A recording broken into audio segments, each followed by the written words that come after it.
Rob, could you just tell me a bit about what perfusionists actually do?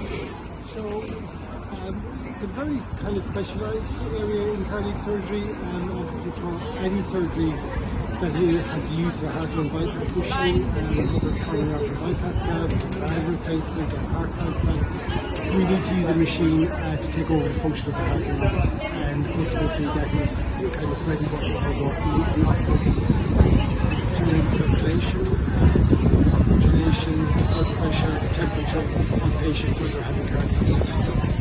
Okay, and in terms of the 25 perfusionists that we have here on strike, what's kind of led you to this point where you've had to take to the picket line? So what we've had since the foundation of the profession is an alignment with medical laboratory scientists.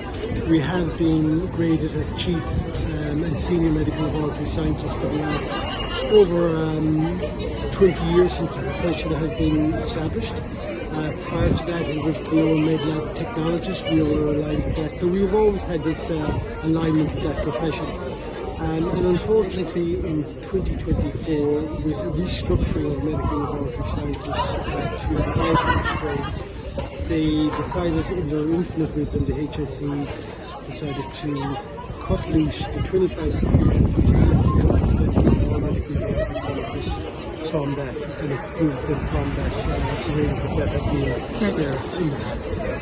And we engaged with the Labour Court for the last 2 years. They came to a conclusion in January of this year that what the HSE did was unlawful, it was wrong, and it needs to be realigned, and the payment needs to be re-established. And the payment needs to be re-established, and unfortunately the HSE have ignored that Labour Court recommendation and failed to implement it. So what impact has that had on you guys? It's a pay cut of between $6,000 and $8,000 a year. It resulted in the implementation of a pay cut to the perfusion group of an average about €7,000 a year, which is absolute peanuts in terms of what the impact that they have forced on happening here. I think people need to be really, really mindful of the fact that 14 patients have had their cardiac surgery cancelled nationally today. People need to reflect on that. That is not without consequences. There's always an intrinsic, negativity when surgery is cancelled, and we're fully aware of that. So we're absolutely gobsmacked that the HSE have allowed this to happen and have refused to engage. The only engagement that they have since last January is a simple letter to force it to say that they don't accept what the Labour Court recommends.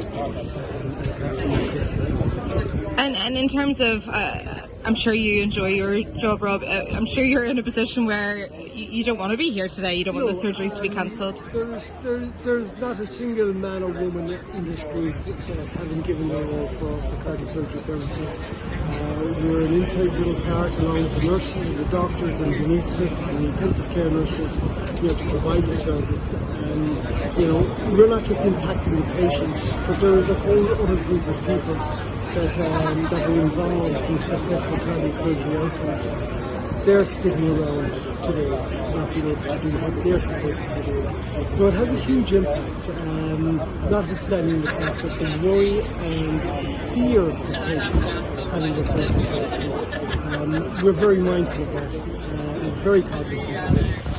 And again, it reflects, it is a shameful day in the Irish Health Service that cardiac surgery nationally has been cancelled because of the actions of the HSE.